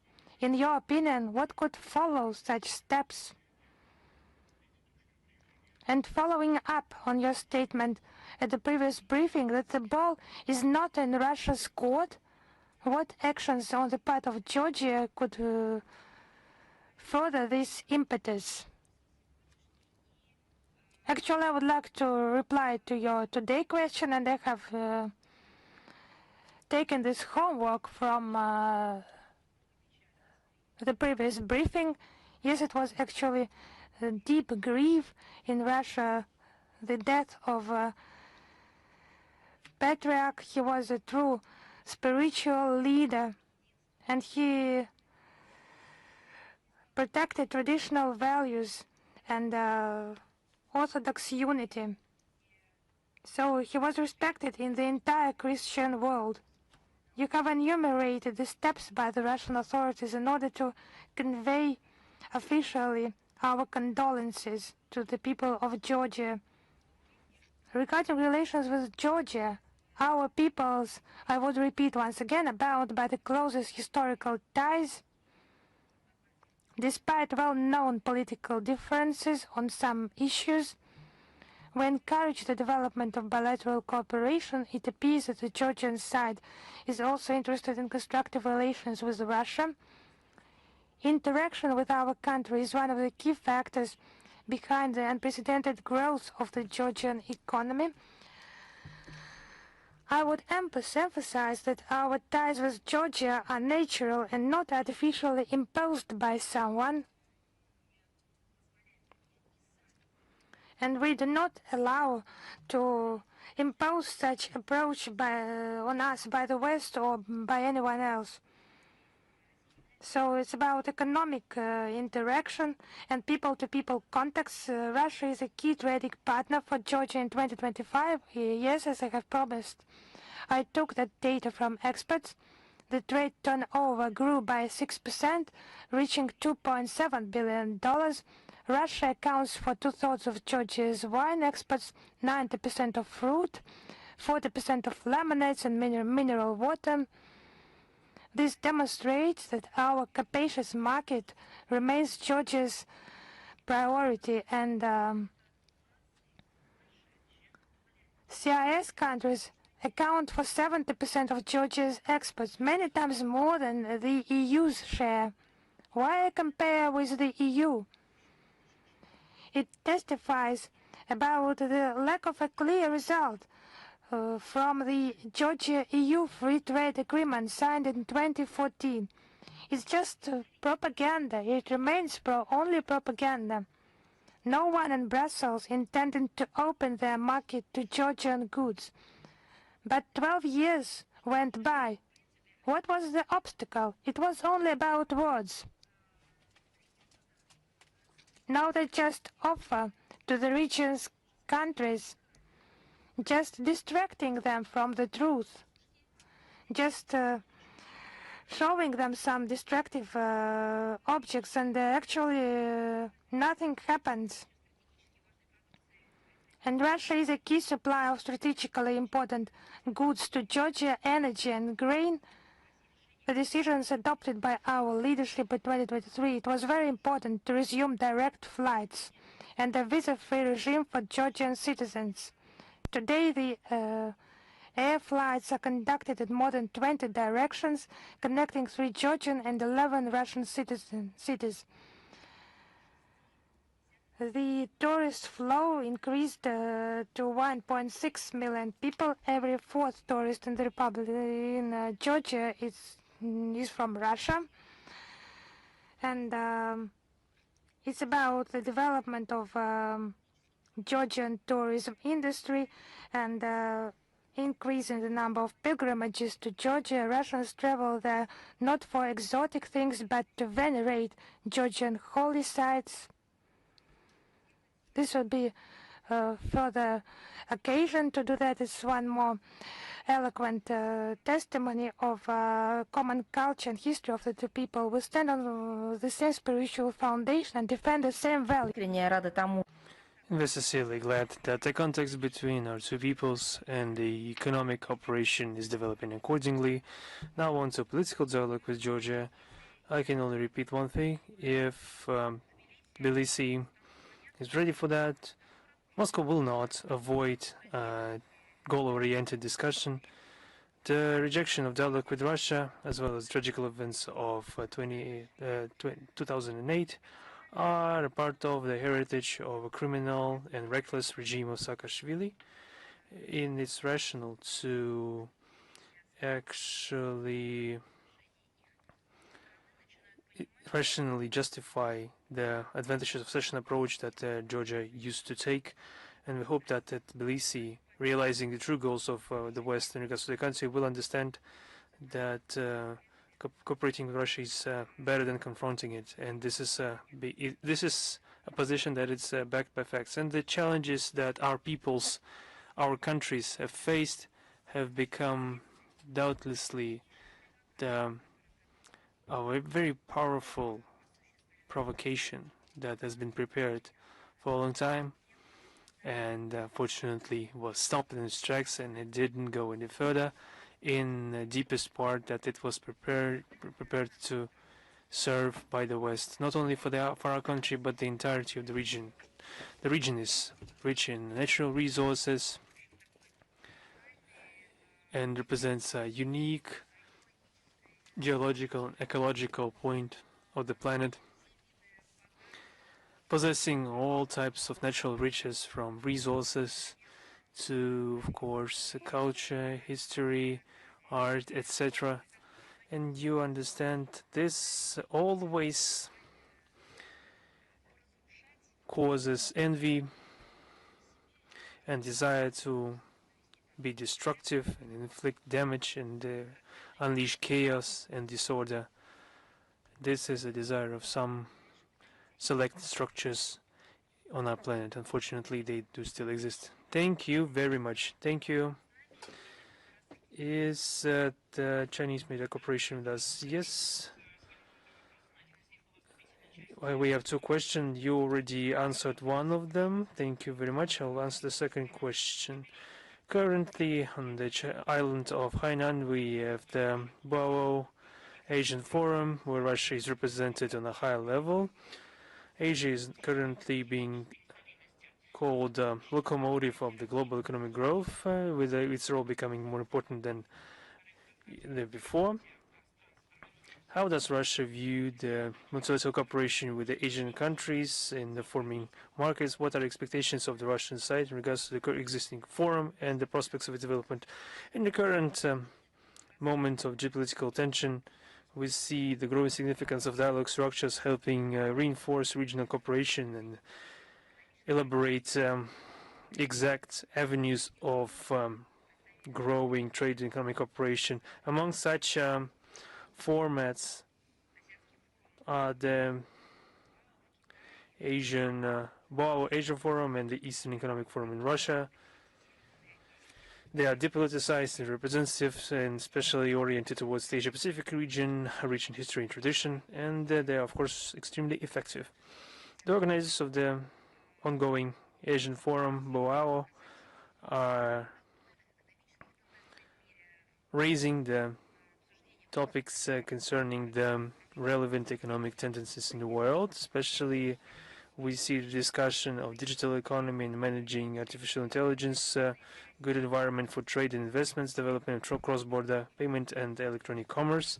This is especially important for Russia because we are interacting both with our Chinese friends and other partners from Asia. We're interested in broadening our connection with the Chinese Forum. Representative of Russia is among the board of directors of the forum, and we will always be happy to host the Secretary General of the Boao Asian Forum, Chan Zun, at the Eastern Economic Forum. We also think it necessary to invite representatives of multilateral associations situated in Eurasia to such events. The forum is hosting the heads of executive authorities of some international structures such as ASEAN, SCO, CICA, the Asian Development Dialogue, Asia Cooperation Dialogue, and also these representatives are also visiting the Eastern Economic Forum, where we see the work conducted by the EU, APEC, and the SCATO. This also helps reinforce the context between the business circles of those countries. So we wish all the success and productive discussions at the Boao Asian Forum, and we also hope for broad representation at Eastern Economic Forum. Is Bolt News with us? Yes, good afternoon.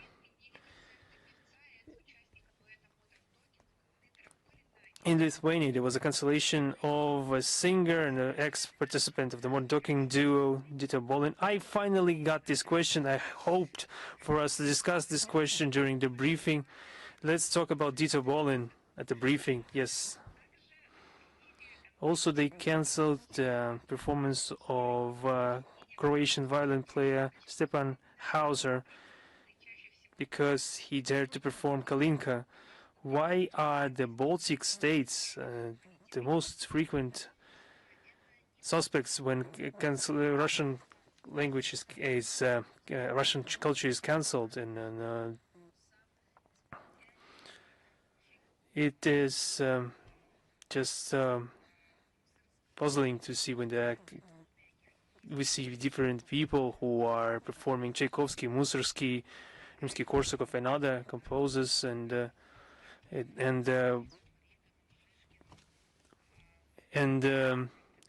would be very terrible to see for everyone who knows who Wrubel, Vysotsky, and other great painters are, who are familiar with the actions of Russian museums, and who know about the theater of Stanislavski, smaller theater, and other our theaters. We're not even talking about the performers. We're talking about the Republic regime, who is responsible for such commandments. They cannot, in reality, cancel anything. They change some logos, labels, and that's it. Then they run out of money, and they started to focus more on their real task at hand, trying to control the damage. Periodically, just resorting to some petty acts. What we are witnessing is just nationalism transforming into Neo-Nazism. Thank you. Thank you. Is Lenta.ru with us? Now, yes, Madam Zakharova, we have on the 20th of March, the Parliament of Moldova adopted a resolution condemning the so-called pollution of the Dniester River as a result of the armed forces of Russian Federation strike against the Ukrainian infrastructure. According to the document, a lot of oil products have been discharged into the river, which created a serious threat for the health of the population, including the possible cancerogenic influence. How could you comment the adoption of this resolution by the Moldovan parliament? There's nothing to be surprised about. For many years, official Chisinau has been regularly accusing Russia of practically everything. Economic, financial problems, Russia is always to blame. The situation in the security sphere is aggravating. Moscow is to blame. Unfortunately, demography is declining. Moscow is to blame too. Everything they are blaming on us. Now the environment is getting worse, and Moscow is also once again to blame. Even the Moldovan citizens themselves, they think that this is suspicious, and there are no clear circumstances described of this incident taking place, no credible evidence, but nevertheless it doesn't stop them from accusing Russia. It begs a question in regards to the sending of samples of the contaminated water for analysis for some reason to Bucharest. I don't know. Don't they have any laboratories in Moldova? Probably they do. Why sending the samples to Bucharest then? I don't know. Why are they doing that? It's obvious. And the very same day, on 20th of March, the Parliament of Moldova voted in favor of denouncing 3 basic CIS treaties. They just needed to mask this act by some other news story justifying the sudden denunciation of those documents. Another coincidence is a statement of Maya Sandu, the President of Moldova, of March 23rd, regarding the feasibility of Moldova joining the so-called coalition of the willing. For Moldovans who are visiting Russia, who are working in Russia, who are witnessing good neighborly relations, how do you explain to them that suddenly you need to act against Russia, especially in that overt way, join something that, pardon my French, has clearly gotten stale, that has gone rotten. The worsening situation with the Dniester is another justification to justify their actions, having nothing to do with the well-being of the citizens. Exactly on the contrary, leading the situation becoming worse. Please, News.ru. Yes, we have two questions today.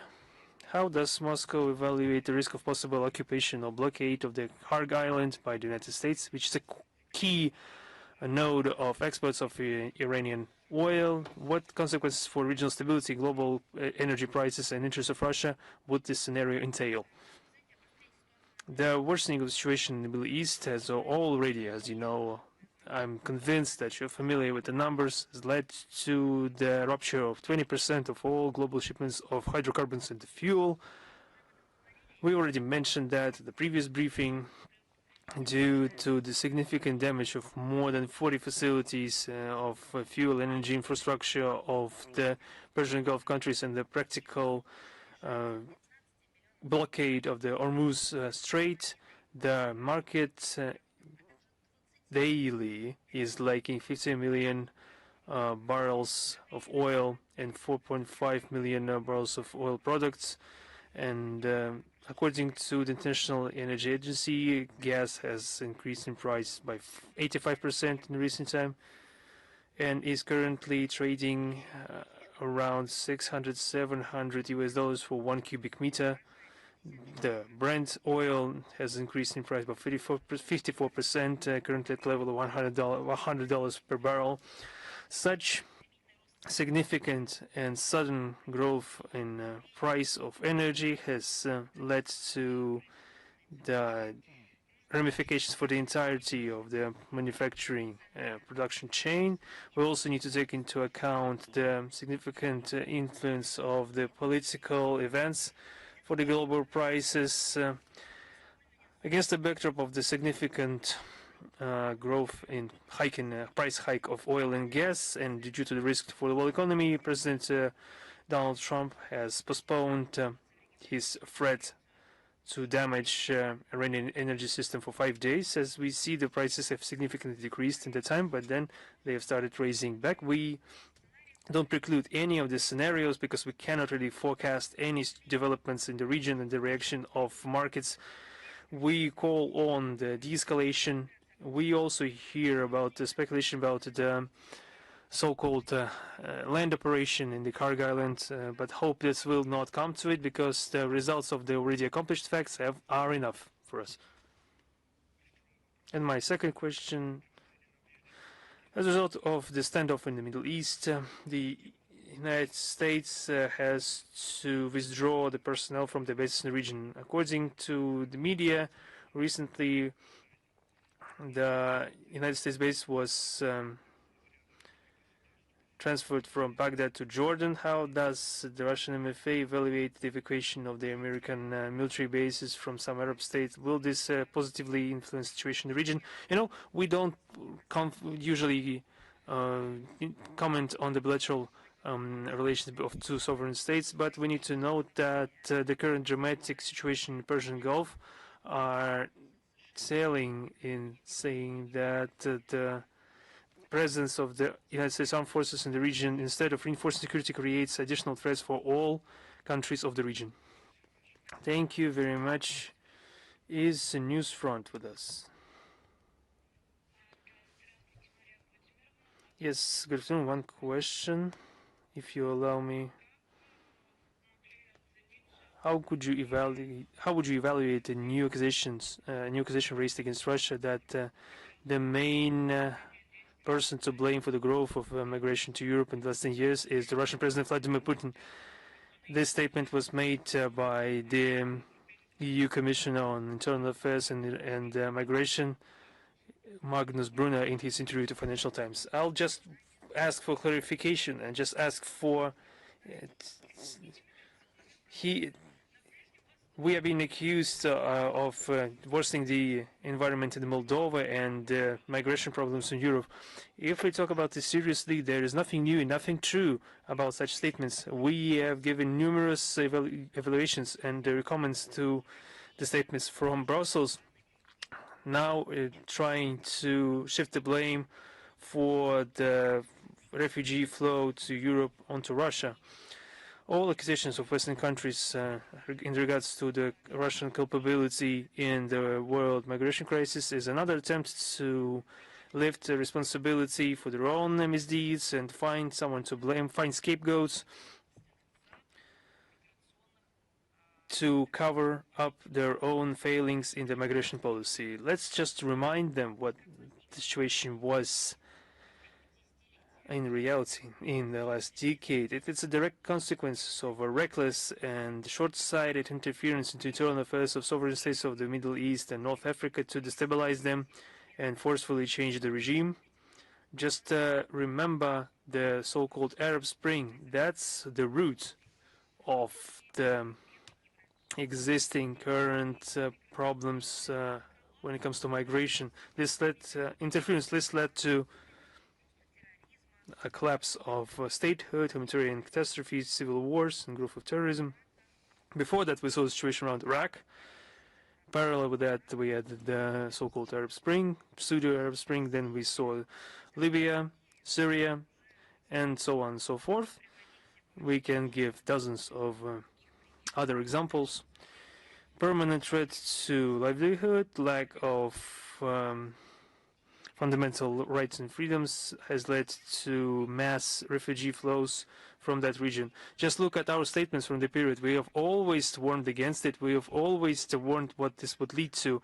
And the European Union officials just responded saying that they would handle it, and now they're blaming us. The states that actively participate in such interference, that have been unleashing conflicts, should have realized long ago that they are the ones who bear the brunt of the blame for the consequences and the mass flow of migrants and refugees. Today, thousands of people are still daily risking their life trying to reach Europe. And what about Ukraine? Didn't the European countries, the US, Canada, were engaged in destabilizing the situation for decades, destabilizing the regime, trying to conduct a coup d'etat? That was them, of course. Brussels is continuing to neglect the situation in the Mediterranean, where the inaction of corresponding border services of Europe continue to lead to thousands of deaths every year. At the same time, we see them forcing out potential asylum seekers and not allowing them to enter Europe. This is all being done in violation of international legal norms in the area of protecting rights of refugees. European capitals are actively preventing access to their territory and preventing access to asylum procedures, and are trying to shift the obligations to other countries. We've seen this many times before, because this was highlighted, for example, by the UNHCR. Until the West stops interfering into sovereign states of other regions, the problem will not cure itself, and they don't want that. So they resort to blaming Russia. Is Ross Media with us right now? Just a couple of questions more. Is Ross Media with us? Information agency of Ross Media. We have two questions. This year, India is chairing the BRICS, and they are at the same time they are growing cooperation with the United States and their allies. What is the strategy of Russia not to lead the situation to the breakdown of main consensual mechanism and basic principles of BRICS? So what events with the petition of Russia will be key in the nearest months? We respect the right of each state to develop contacts with other countries, considering their own national interests and strategies. We have no doubt in the sovereign character of the decisions of New Delhi. This is the basis of our relations with India. We have a privileged strategic partnership with this country. We have never had any reason to doubt the interest of our Indian friends to developing cooperation within BRICS.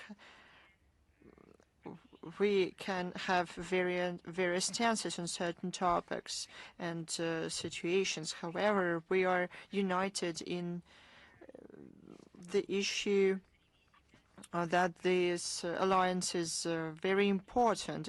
It is important to preserve.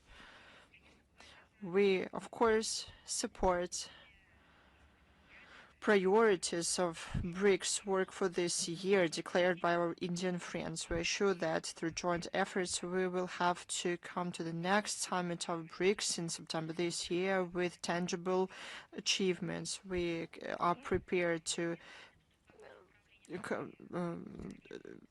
facilitate interaction in reforming institutions of global management, increasing of the share of